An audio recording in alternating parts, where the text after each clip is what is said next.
ఉదాహరణ,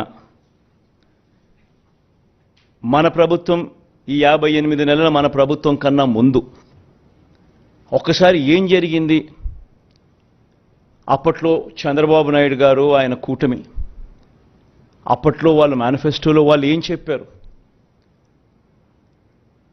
వాళ్ళు చేయని కారణంగా ప్రజల బ్రతుకులు ఏ రకంగా చిన్నాభిన్నమయ్యాయి అన్నది ఒక్కసారి గమనించాల్సిన అవసరం కూడా ఉంది.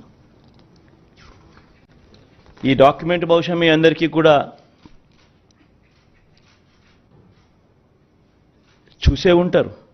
ఎందుకనంటే ఈ డాక్యుమెంటు ముఖ్యమైన అంశాలు అని అంటూ 2014లో సాక్షాత్తు ఇదే ముగ్గురు, ఇప్పుడున్న ముగ్గురే కూటమిగా ఏర్పడి ముగ్గురు ఫోటోలు పెట్టి కింద చంద్రబాబు నాయుడు గారి సంతకం కూడా కనిపిస్తుంది. ముఖ్యమైన అంశాలు అని అంటూ ఈ పాంఫ్లెట్ 2014 ఎన్నికలకు ముందు ప్రతి ఇంటికి పంపించారు. ఈ పాంఫ్లెట్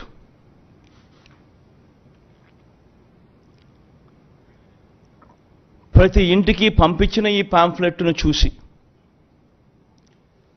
వీళ్ళిచ్చిన టీవీలలో వీళ్ళిచ్చిన అడ్వర్టైజ్మెంట్లను చూసి, అప్పట్లో ఈనాడులో చూస్తే, ఆంధ్రజ్యోతిలో చూసిన, ఏబిఎన్లో చూసిన, TV5లో చూసిన అడ్వర్టైజ్మెంట్లు కూడా ఊదరగొట్టేవాళ్ళు.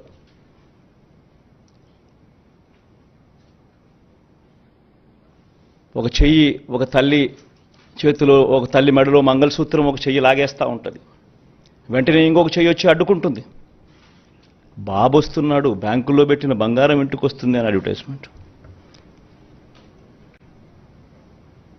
ముఖ్యమైన హామీలు అని అంటూ ఏకంగా చంద్రబాబు నాయుడు గారు సంతకం పెట్టి ఇదే ముగ్గురు ఫోటోలు ముద్రించి ఇదే కూటమిగా 2014లో ముఖ్యమైన హామీలు అని అంటూ వీళ్ళు చెప్పిన మాటలు, వీళ్ళు చెప్పిన హామీలు ఏ మాదిరిగా ప్రజలు నమ్మి వీళ్ళకు ఓటు వేసినందుకు వాళ్ళ బ్రతుకులు ఏ రకంగా అతలాకుతలమైనాయి అన్నది కూడా ప్రతి ఒక్కరూ నాగరిక ప్రపంచంలో గమనించాల్సిన అంశం. ఎందుకనంటే ఒక రాజకీయ నాయకుడు ఒక రాజకీయ పార్టీని నమ్మి ప్రజలు ఓట్లేస్తారు. వాళ్ళు చెప్పే ఈ మేనిఫెస్టోను చూసి ప్రజలు ఓట్లేస్తారు. వేసిన తర్వాత అది ఇంప్లిమెంట్ కాకపోతే వాళ్ళ బ్రతుకులు ఏమవుతాయని కనీసపు ఆలోచనలు కూడా లేకుండా రాజకీయాలు చేయడం మొదలు పెడితే బ్రతుకులు ఎలా ఉంటాయి? ఇందులో చెప్పిన ముఖ్యమైన అంశాలు, రైతుల రుణమాఫీపై మొదటి సంతకం చేస్తానన్నారు. మరి 87,612 కోట్ల రూపాయలు రుణమాఫీ అయిందా? ప్రతి సిద్ధం సభలోనూ ఈ ప్రశ్నలు నేను వేస్తా వస్తున్నా. పొదుపు సంఘాల రుణాలు పూర్తిగా రద్దు చేస్తామన్నారు. 14,205 కోట్ల రూపాయలు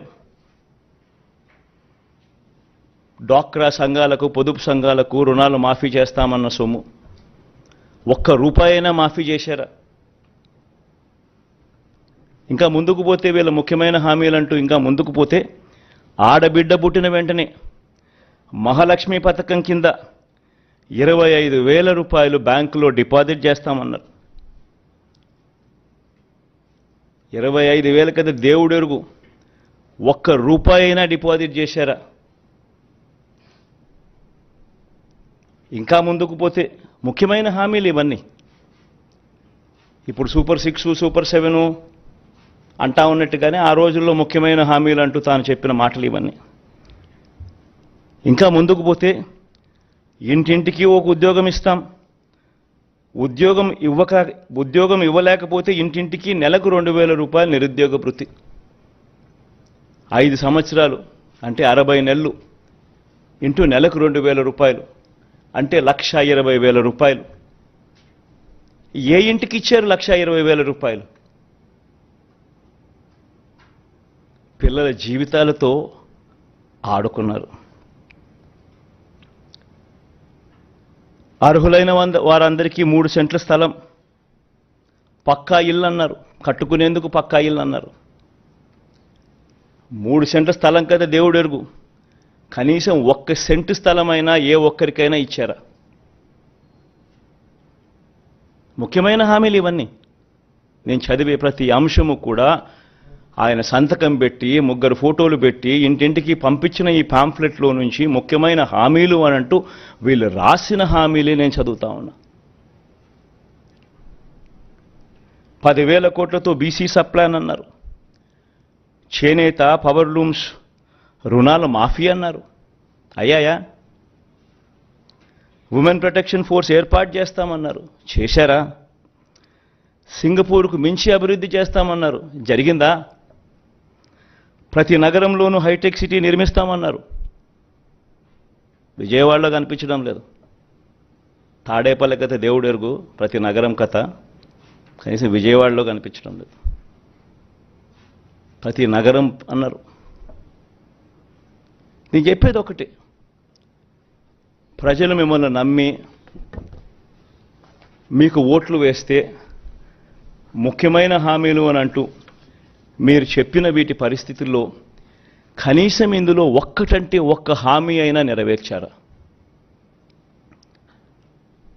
పోనీ ప్రత్యేక హోదా అయినా తెచ్చారా? దాన్ని అమ్మేశారు.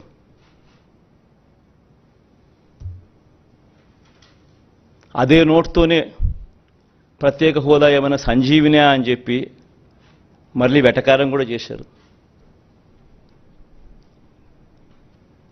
నేను చెప్పేది ఒకటి, ప్రతి మాట రాజకీయ నాయకుడు ఒక విశ్వసనీయత కోల్పోతే, రాజకీయాలలో విశ్వసనీయత అన్న పదానికి అర్థం లేకపోతే రాజకీయాలు ఎందుకు చేస్తూ ఉన్నాం?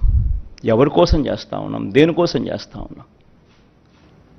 చనిపోయిన తర్వాత ప్రతి పేదవాడి గుండెల్లో, ప్రతి ఇంట్లో మన ఫోటో ఉండాలి, ప్రతి గుండెలో మన ఫోటో ఉండాలి అనే తాపత్రయం లేనప్పుడు రాజకీయాలు ఎందుకు చేయాలి?